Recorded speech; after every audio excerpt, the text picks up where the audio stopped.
Bienvenue sur LinguaWire français A1. Aujourd'hui, nous avons deux histoires.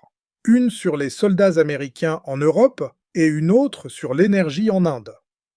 Écoutez-nous pour pratiquer le français chaque jour avec le dernier épisode. Pour les transcriptions et les quiz, allez sur linguawire.com.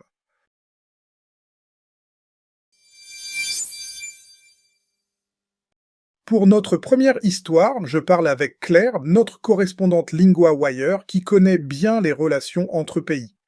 Claire, que se passe-t-il avec les soldats américains en Europe? Bonjour Louis. La situation est un peu compliquée. Le président américain Donald Trump a dit qu'il va envoyer 5000 soldats en Pologne. Mais la semaine dernière, le gouvernement américain avait annulé un plan pour envoyer 4000 soldats dans ce même pays. Pourquoi ils ont d'abord annulé puis annoncé un nouveau plan? Les responsables américains disent qu'ils regardent toujours où ils doivent envoyer leurs soldats dans le monde. Ils veulent pas protéger leurs amis en Europe, mais ils doivent aussi penser à d'autres endroits comme le Moyen-Orient. Est-ce que cette décision change la relation entre les États-Unis et l'Europe? Oui, un peu. Certains pays en Europe sont un peu inquiets. Ils ne savent pas très bien ce que les États-Unis vont faire. Par exemple, les États-Unis ont aussi dit qu'ils vont retirer 5000 soldats d'Allemagne. Est-ce que le président Trump a expliqué pourquoi il veut envoyer plus de soldats en Pologne? Il a dit que c'est parce qu'il soutient le président polonais Karol Nawrocki. Ce dernier est un ami de Trump et il est très populaire en Pologne. Mais Trump n'a pas dit si ses soldats sont pour la même mission annulée ou pour une nouvelle mission. Comment les autres pays de l'OTAN réagissent-ils? Ils sont un peu confus. Ils veulent travailler avec les États-Unis, mais ils veulent aussi comprendre clairement les plans pour les soldats. C'est important pour la sécurité de toute la région. Merci Claire. Cette situation montre que les décisions sur les soldats peuvent changer rapidement. Oui, c'est vrai. Et cela montre aussi que les décisions entre pays sont parfois compliquées.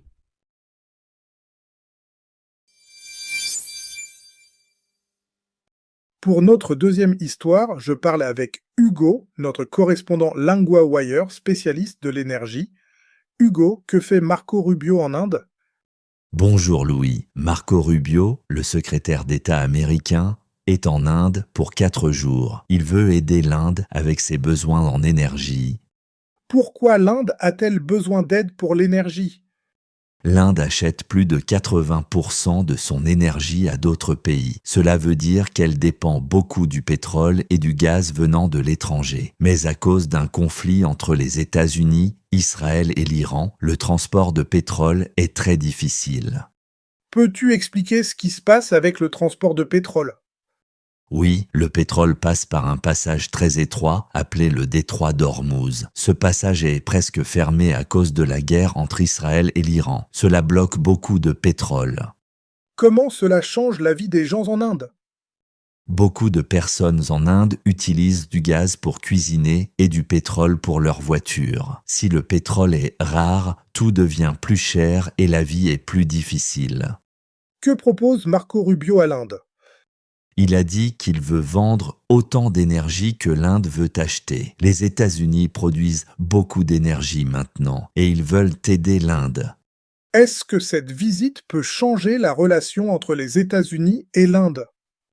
Oui, c'est possible. L'Inde pourrait acheter plus d'énergie aux États-Unis. Cela pourrait aussi aider à équilibrer le commerce entre les deux pays, car les États-Unis achètent beaucoup de produits indiens.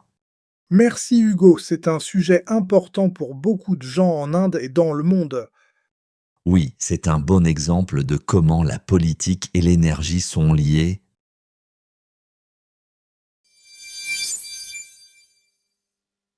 Commençons avec trois mots importants de notre deuxième histoire sur l'énergie en Inde.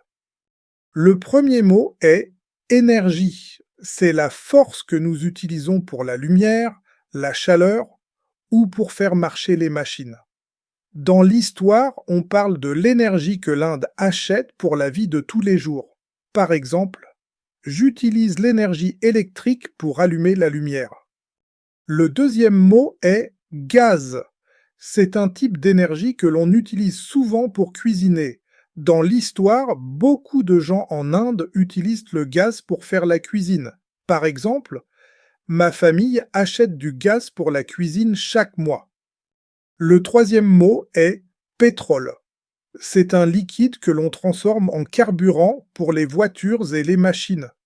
L'histoire explique que le pétrole vient de l'étranger, mais le passage est difficile à cause de la guerre. Par exemple, la voiture a besoin de pétrole pour rouler. Maintenant, parlons d'un verbe important de l'épisode. Vendre.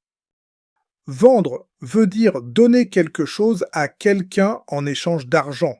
C'est un verbe régulier en re, mais il change un peu au présent. Par exemple, je vends, tu vends, il vend, nous vendons, vous vendez, ils vendent.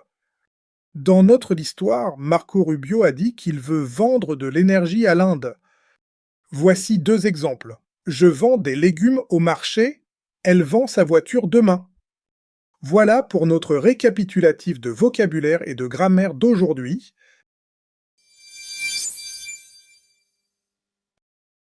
Suis Lingua Wire pour recevoir le nouvel épisode chaque jour et construire une habitude quotidienne d'apprentissage.